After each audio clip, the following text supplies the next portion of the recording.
Hi అండి. ఈరోజు L2 Empuraan అనే మూవీ చూడడం జరిగింది. అండ్ ఈరోజు పృథ్వీరాజ్ సుకుమారన్ తను డైరెక్షన్ చేస్తూ, ఎందుకంటే మనకు లూసిఫర్ తెలుసు కదా, లూసిఫర్ను మనకు తెలుగులో కూడా రీమేక్ చేసి చిరంజీవి గారు ఎంత హిట్ కొట్టారో, అలాగే లూసిఫర్ మలయాళం ఇండస్ట్రీలో ఒక హై బడ్జెట్లో హై వోల్టేజ్లో ఓ టైప్ ఆఫ్, ఎందుకంటే మోహన్ లాల్కు మళ్ళీ ఒక కంబ్యాక్ పిక్చర్ లాగా తనలో ఉన్న యాక్షన్ పర్ఫార్మెన్స్ వైజ్ తీసుకొని పృథ్వీరాజ్ సుకుమారన్ ఇంతవరకు యాక్టర్గా తెలుసు, కానీ తను ఒక డైరెక్టర్ పాయింట్ ఆఫ్ వ్యూలో తను డైరెక్టర్గా ఎంత ప్రూవ్ అయ్యాడు, ఎంత ప్రూవ్ చేసుకున్నాడు అనేది మనకందరికీ తెలుసు. అలాగే ఇప్పుడు L2 ఎంపురాన్ అనే మూవీ ఇప్పుడు ఈరోజు అయితే రిలీజ్ చేయడం జరిగింది. అది ఎలా ఉంది అంటే కనుక నిజంగా సీక్వెల్కు అలాగే ఇది ఉంది. L1 అంటే లూసిఫర్ 2 ఎంపురాన్ అనే మూవీ టైటిలింగ్తో వచ్చిన జరిగింది.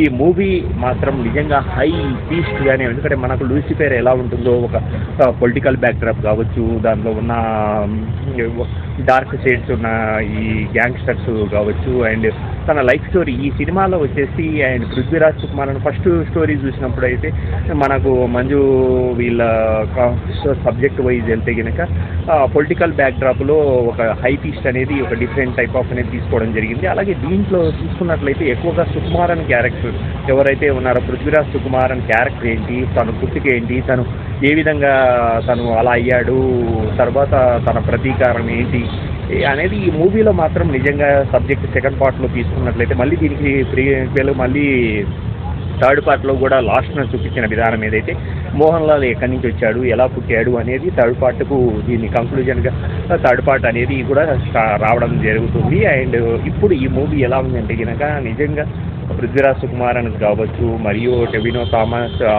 ఎవరైతే సీఎం క్యారెక్టర్ కొడుకు క్యారెక్టర్ చేశాడో అవన్నీ కూడా ఒక పొలిటికల్ బ్యాక్డ్రాప్తో, అలాగే మాఫియా బ్యాక్డ్రాప్తో ఆ బ్యాక్గ్రౌండ్లో చేసిన విధానం అయితే చాలా బాగుంది. అండ్ ఫస్ట్ పీస్ మాత్రం నిజంగా ఈ మధ్య కాలంలో మనకు రీసెంట్గా చూసినట్లయితే బ్లడ్ అనేది నిజంగా ఏ రేంజ్లో తీసుకున్నారు. మార్కో కావచ్చు, ఆ మార్కో చూసిన తర్వాత దీంట్లో ఆ ఫస్ట్ ఎపిసోడ్ను చూసినట్లయితే ఎంత దుగ్ధంగా చేశాడు ఆ యాక్షను అనేది దీంట్లో, ఎందుకంటే అది చూసిన తర్వాత ఇది ఇంకా కొంచెం తక్కువనే అనిపించింది. అండ్ ఈ మూవీలో కూడా పృథ్వీరాజ్ తీసుకున్న, అంటే ఒక ఫ్యామిలీని ఎంత నాశనం చేయొచ్చు, ఎలా నాశనం చేయొచ్చు, దానివల్ల ఆ అబ్బాయి ఒక పృథ్వీరాజ్గా తర్వాత ఎదిగిన తర్వాత దాన్ని ప్రతీకారం తీసుకునే విధానంలో మోహన్ లాల్ క్యారెక్టర్ ఎవరైతే స్టీఫెన్ అనే క్యారెక్టర్ ఎందుకంటే ఎలా తోడ్పడింది అనేది, ఎందుకంటే ఏ విధమైన ఎక్కడ బడ్జెట్ అనేది తక్కువ లేకుండా నెక్స్ట్ లెవెల్ హాలీవుడ్ మూవీ చేసిన రేంజ్ ఇంపాక్ట్ అయితే ఇచ్చాడు. అండ్ మూవీని మాత్రం డెఫినెట్గా హై పీస్ట్ అనే చెప్పొచ్చు. Please watch in theatre.